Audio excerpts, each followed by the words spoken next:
You Work for Me by Anonymous. Chapter 1. Hypothesis.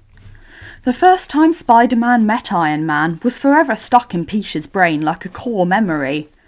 Tony Stark, the genius inventor, was impressed with his webs, the ones he'd painstakingly formulated and made himself. Peter decided not to hide the fact that he was the creator of both the web fluid and web shooters. It wasn't a clue to his identity. After all, who'd expect a teenager to invent such a thing?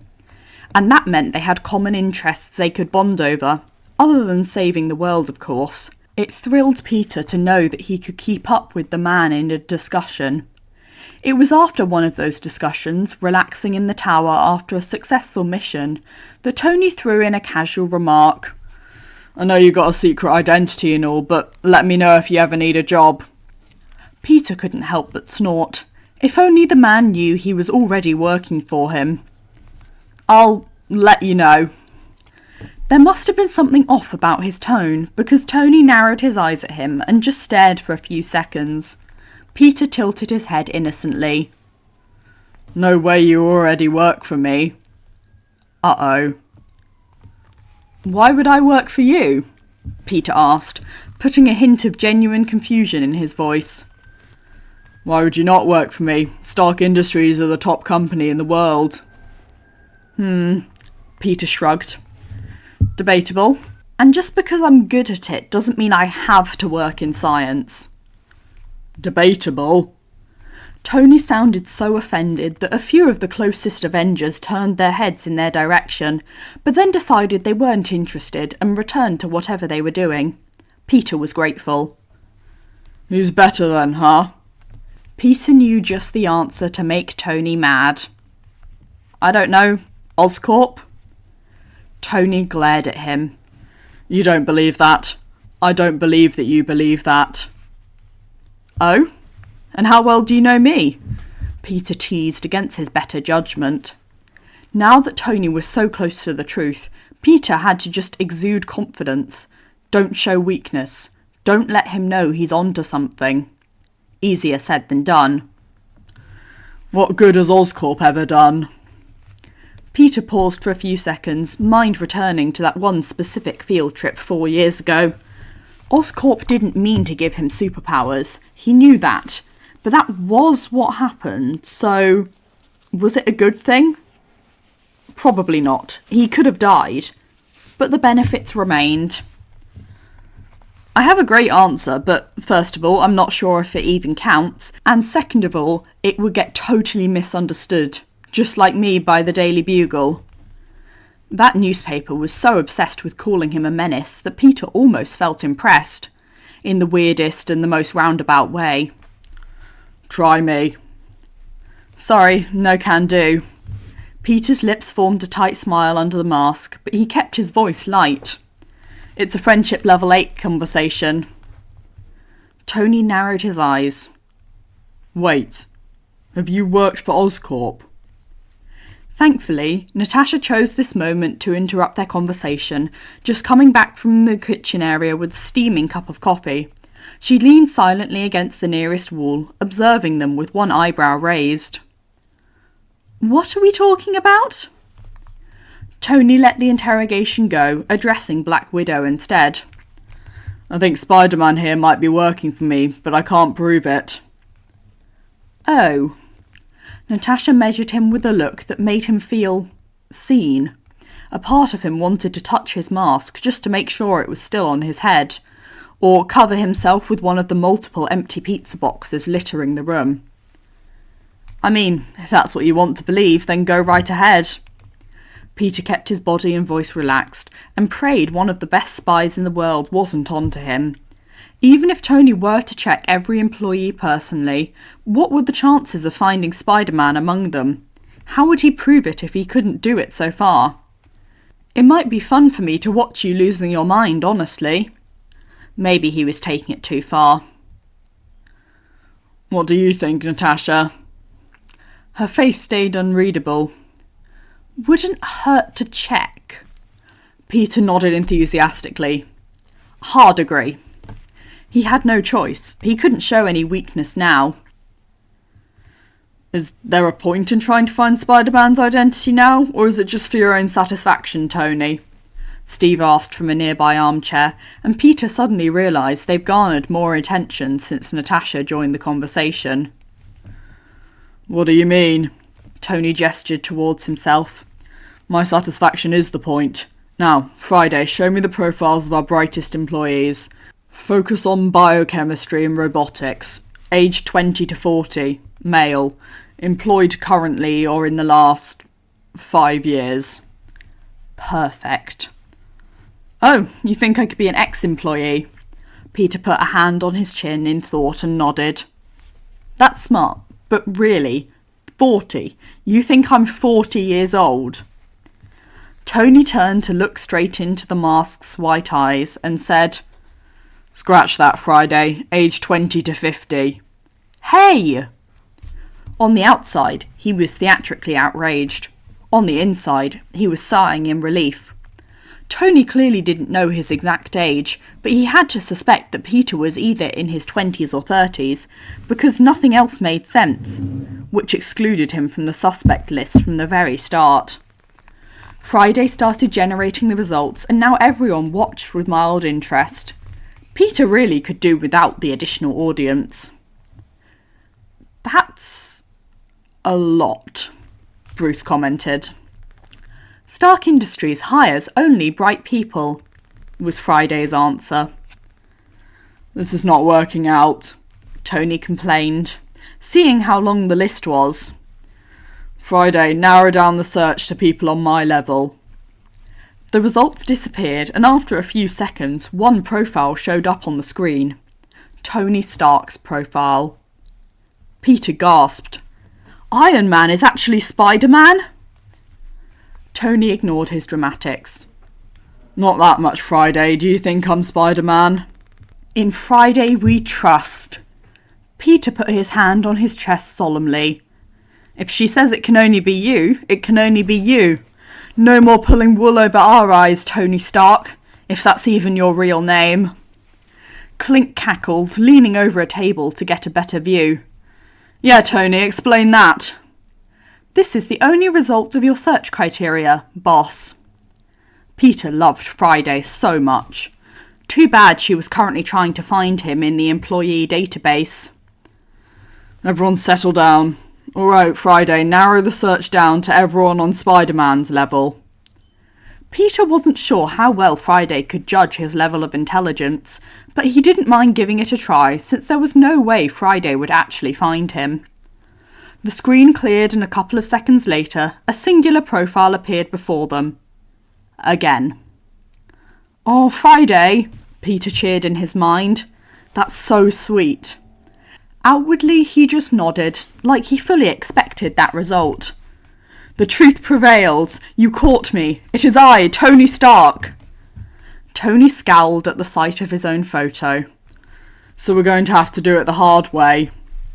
That sounded troubling, but there was no way Tony would find him. Right? Right? Peter was exiting the elevator with his supervisor, Dr. Miller, when he experienced one of the biggest jump scares in the recent month. Tony Stark, right there in the hallway talking to one of the scientists. What was he even doing on the lower floors? Wasn't he too famous, rich and busy to talk to them? Didn't he have people for that?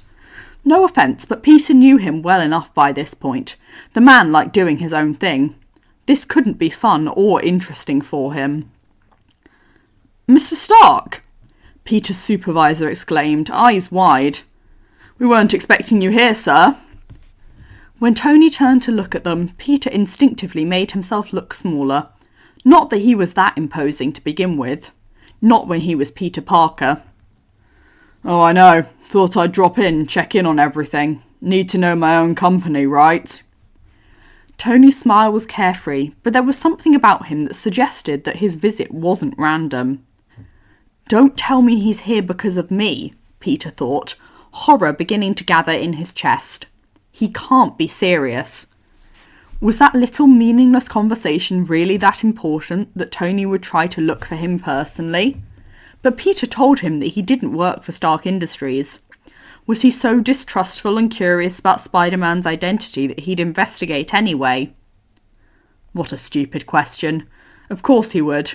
Tony used to be so annoyed that he wasn't able to track Spider-Man down, but Peter always checked any nearby cameras before finding a place to change, and his sixth sense warned him of any attempts at tailing him, which resulted in stalemate. Spider-Man kept on doing his job, and eventually everyone begrudgingly accepted his need for privacy, but some nosy ones weren't that happy about it, whether it was a matter of pride or bureaucracy. Peter could work with their hurt egos. He wasn't sure if he could say the same about them treating him like a child, and his family and friends potentially being in more danger. He hoped his age wouldn't change anything, but the facts were that most of the superheroes were years older than him, and he was barely an adult. He could already imagine getting lectured about starting a vigilante career at age 14. It was better if nobody knew.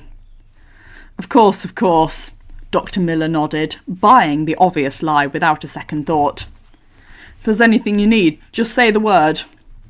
Suddenly he remembered that Peter was still standing next to him like the awkward nerd he was, and generously decided to introduce him. This is one of our new interns, Peter Parker. That shook Peter out of his introspection. He decided to talk before his supervisor decided to say something else. The last thing he needed right now was a compliment. Nice to meet you, sir, he said, like a fan that was meeting their idol, but trying to be chill about it and failing only slightly, making sure that both the tone of his voice and posture were nothing like Spider-Man's. Tony nodded in acknowledgement. His gaze slid over Peter. Nice t-shirt. Peter looked down. Oh, of course, he had a t-shirt with a pun on it. The "once I told a chemistry joke but there was no reaction" t-shirt. Well, good enough. Hopefully nothing else would happen and Peter would stay a forgettable face with a quirky t-shirt, one of thousands roaming the halls. Faces, not t-shirts.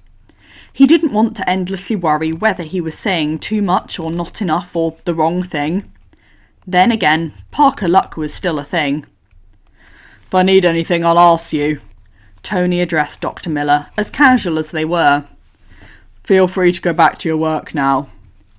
Phew, crisis averted. Still, there was anticipation crawling right beneath Peter's skin. A warning. A promise. He'd have to be careful. Peter was extremely aware of Tony's presence on the lower floors of the tower, thanks to his enhanced healing. Every conversation, every rumour, every whisper, nothing could hide from him, as long as he cared to listen. And that was the question. Should he care? Should he try to gain more information and keep an eye on the investigation? There was a real possibility that all that knowledge would only make his behaviour more suspicious. He wasn't the best actor, despite having a very separate alter ego, not when directly confronted. His main advantage was that nobody suspected him to begin with. To be fair, Peter Parker wasn't suspected by Tony. Spider-Man was, though. Peter decided to try and focus on his work, but from time to time a stray word would find its way to his ears, and he couldn't help but listen in, just for a moment. Did you hear? Mr. Stark was on our floor earlier today. I've seen Mr. Stark asking Oliver about the new project, the one with smart bandages. Oh, Mr. Stark, good morning. How can I help you? Every mention of the man's name made him perk up like a pet hearing keys turn in the front door. It was so stupid. Still, he did his best to tune it out. It's been weeks since the conversation that started it all. How long has Tony been working on uncovering the truth? What else had he done? Who were his suspects? But Peter didn't see Tony again. Not for a while. One day he went to get himself a coffee, too tired to function without caffeine, when someone approached him from the side. Peter didn't look up, assuming it was just one of his co-workers. Is the coffee here good? The person asked, and Peter froze, hearing a familiar voice. I've never actually used those machines. Ever so slightly, Peter turned around, heart racing, hand carefully clasped around the cup. A part of him wanted to squeeze it hard and send the liquid flying. Mr. Stark! He exclaimed instead, not even having to fake the surprise. A few seconds of blinking later, an awkward smile formed on his lips. It's pretty good, I think. It's Stark Industries after all. Even vending machines are the best. Tony chuckled quietly. Damn right, kid. He looked up and down, brows furrowing in realisation. Oh, it's you. How many of those t-shirts do you have? Peter looked down at himself and his "Never trust an atom, they make up everything" t-shirt. Shoot. He knew his terrible sense of fashion would be his undoing one day. Either those t-shirts or the spandex. A lot, but I think they fit the job. I think some people would disagree with you on that, Tony deadpanned, reaching out to get himself a coffee. Are you one of them, sir? Definitely not. I'm thinking we should make them mandatory to wear. Peter's polite smile turned into a beam. I was always a fan of your innovative thinking, Mr. Stark. Maybe it wasn't such a good idea to engage in conversation with Tony, but it just felt right. Falling into old habits was way too easy. What he actually should do was walk the tightrope. Too much talking could give Tony a crucial hint, or make him realise that Peter and Spider-Man shared some massive similarities, but evading him would make Peter seem like he had something to hide. Which was true, of course, but still, inconvenient. You might be the only fan left if I do this, Tony muttered. The coffee was ready and he turned to look at Peter again. How old are you? I thought we didn't hire kids. An automatic glare crossed Peter's face for just a second before he forced himself to smooth out his expression again. Because you don't. And I'm 18. I'm a university student. Could have fooled me with that face. Tony's eyes held up a trace of amusement. What are you studying? Biochemistry. Interesting. Not my speciality, though. Peter nodded. Your speciality is creating state-of-the-art robots, sir. We know. Oh, really? People know? Thought I'd have to shout it from the rooftops. You kind of do, whenever you go out in the suit. Peter scolded himself mentally, but couldn't stop talking. He should have disengaged. He should have stopped being so damn comfortable. But it was so easy after all those conversations with the Avengers where he faked confidence and cracked jokes. He knew this person. There was an established pattern of interaction, one-sided familiarity. He knew he shouldn't. He really knew it all. So why was it so hard? Maybe he could play it off somehow. He had to. Kids these days, Tony sighed, taking a sip of his coffee. They think they know everything. The coffee is pretty good, by the way. Well, I did know it, Peter answered with a little smile, cradling his own cup with both hands before finally tasting it. It was indeed good. Touché, you got me this time. Now tell me, what do you think about working here? That was a good topic change for Peter. It's the best, sir. It doesn't even feel like work because I can do all the things I'm interested in. And the people? Has anyone in particular impressed you? Oh, that question would fool anyone else but not Peter. He was the only employee that knew Tony's true intention behind it. Everyone is so kind. I don't think I can pick just one person. All right, how about this? Base it on intelligence, not personality. This wasn't the time to argue that Spider-Man's personality was just as important as his intelligence, if not more important. So, with regret, he ignored it. Instead, Peter tilted his head.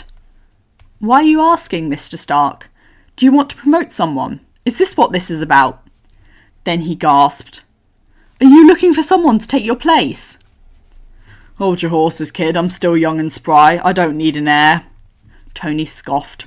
Peter's face flashed with doubt before schooling itself into neutrality, but the man noticed it anyway. I may not be a toddler like some of our interns, but I'm not old. Instead of taking the insult for what it was, Peter feigned ignorance. Toddlers? What would toddlers do at an internship? Get themselves coffees from vending machines, apparently. Peter blinked a few times, then looked at the coffee cup in Tony's hand, almost like he didn't mean to, but his eyes were drawn there anyway. "Oh." "Not me." Tony threw a disappointed glance at the traitorous cup and took a big gulp, wincing at the temperature. "Damn it." The way he looked at it like it simultaneously killed his entire family and could solve all of his life problems resonated with Peter on a deep level as a fellow caffeine addict. "Speaking from experience, sir, sometimes we need to give up on coffee and go to sleep," he said carefully, like he was talking to a ticking bomb. If someone said the same thing to him, he definitely wouldn't listen, but who knows? Maybe Tony was more responsible and mature. Who was he kidding? Definitely not. Full offence. When the man turned his still disappointed eyes to him, he could only shrug and smile, awkwardness on full display. "I'll sleep when I'm dead," Tony deadpanned, then downed the rest of his coffee, wincing once again, and threw the cup into the trash can right next to the vending machine. "Right now I have things to do." He looked like he was about to walk off, but then turned back to Peter and looked at him. Something tingled right beneath Peter's skin. "Have we met before, by the way?" Now, that was a loaded question, and it got Peter unreasonably nervous. Did Tony recognise him? Was something about him familiar enough to connect to Spider-Man? Was it his voice? But he spoke in a different tone, and his voice was so generic. Was it the body type or posture? It couldn't be, not with baggy clothes and trying to seem small. Was it his witty personality and sense of humour? Maybe. He wanted to be a total bore, but that didn't work out. His mouth just spit out the first thing on his mind. Pretend you're not Spider-Man. Pretend you're not Spider-Man. What would not Spider-Man say? "Well, I've been working here for a few months now." Tony considered it for a few seconds, still staring, then shook his head. "No. Before that? Houston, we have a problem." Now, he could lie and say that they had never met.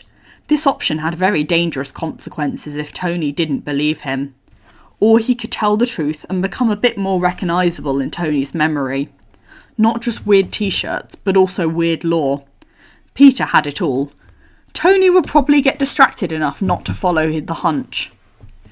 Peter hesitated before saying, "We did meet.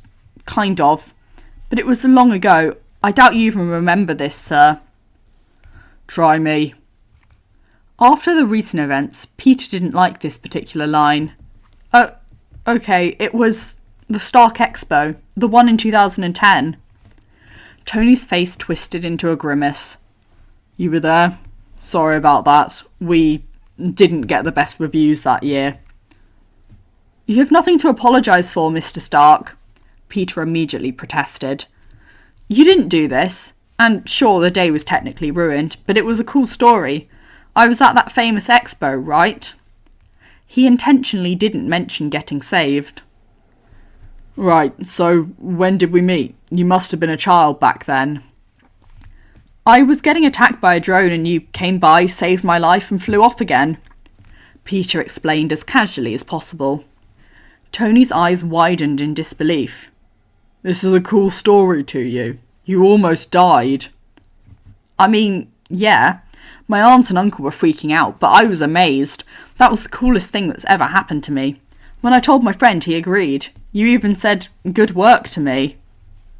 "I did?" Tony's eyebrows furrowed in concentration. "What did you do?" "Nothing, really." His gaze drifted to a nearby wall as he recalled the day. "But I had this Iron Man mask and gloves, so when the drone focused on me, I kind of aimed at it with my hand, and then you shot it from behind me. It was almost like I was the one to destroy it." Not everything was this clear, most of the chaos bleeding into each other and creating a mess, but this one event always stood at the forefront of his memory.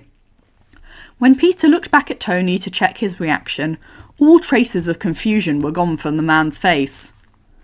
"That was you?" he yelled. Peter blinked. "You remember that?" "Do I fucking remember that?" Tony muttered under his breath. "Yes, I remember. I can't believe I'm meeting the kid that almost got murdered at my expo again." Peter didn't know whether to cringe or pout at the thought. "Hey," he scratched the back of his neck. "It wasn't that bad." Face grim, Tony shook his head. "No, it was worse." The finality in his words made Peter's gut churn. If Tony wasn't there to save him that day, he would most definitely have died. Someone would find his dead body still in the Iron Man mask. His aunt and uncle would mourn him. His tragic passing would certainly make the news. But it didn't, because he was still alive. "What happened, happened," Peter said, channeling all the wisdom his 18-year-old self could manage. "No use crying over spilt milk." "True." Tony let out air through his nose heavily, then perked up again. "So, Iron Man cosplay, and now you work for me?" "Yeah." "I must be your favourite Avenger then," Tony continued, and it finally clicked. Of freaking course. Peter's desire to tease the man grew stronger again. Really?" The corners of his mouth twitched, faced with Tony's unamused stare. "I mean, there are just so many good choices." "Like who?" Tony cut him off, offended, but Peter wasn't finished. "But yes, I guess that's true, and I'm definitely not saying it just because I'm under duress." They stood there in silence, eyes boring into him, but it didn't feel dangerous anymore. It felt fun. And just when the man opened his mouth to say something, "Mr. Stark, could I have a moment of your time?" a frantic voice called out. A scientist was walking towards them at a brisk pace, a few thick folders in her hands, hair in a messy bleach blonde ponytail, and glasses askew on her face, somewhat covering the massive eye bags. Taking a step back with his barely touched but thankfully still hot coffee, Peter let the woman monopolise Tony's attention. She looked like she needed it, and he needed out. With one last smile and a nod, Peter walked away. Tony gave him a nod back and greeted the woman with practised charisma. Distraction successful. Help arrived, as unaware as it was of its role. Now he just had to hope for the best. Thanks for listening. I really hope you enjoyed this chapter. Have a lovely rest of your day.